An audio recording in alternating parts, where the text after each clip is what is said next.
मंडी Lok Sabha seat से भाजपा प्रत्याशी कंगना रनौत का चुनावी प्रचार जारी है। कंगना ने किन्नौर में प्रचार करते हुए पुह डिवीजन के स्कीबा में स्थानीय लोगों से मुलाकात की है। इस दौरान कंगना रनौत ने जनसभा को संबोधित किया और विरोधियों पर हमला भी बोला। कंगना रनौत ने कहा कि एक तरफ हमारा विपक्ष हमेशा हमारे सैनिकों का अपमान करता रहा है, हमारे जवानों का अपमान करता रहा है, और दूसरी तरफ देश के प्रधानमंत्री सीमा पर तैनात सैनिकों से मुलाकात कर उनके साथ होली और दिवाली जैसे त्योहार मनाते हैं।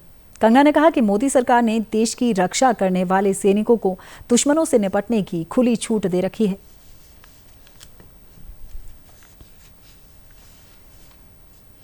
ये कहते हैं कि गलवान में हमारे सैनिक जो हैं वो मार खा के आ जाते हैं। हमारे सैनिकों को कायर और असहासी कहते हैं, उनका मनोबल छोटा करते हैं, उनको नीचा दिखाते हैं।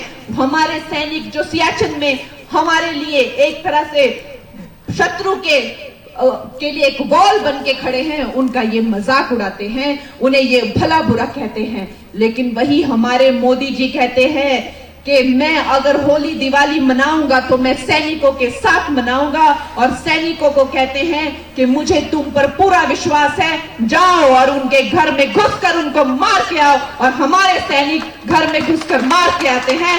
ये हमारा आज का भारत है और ये नया भारत है। इस दौरान कंगना रनौत ने उन्हें मंडी से प्रत्याशी बनाने के लिए भाजपा के शीर्ष नेतृत्व का आभार भी जताया और दावा किया कि वे मंडी सीट से भारी मतों से जीत हासिल करेंगी।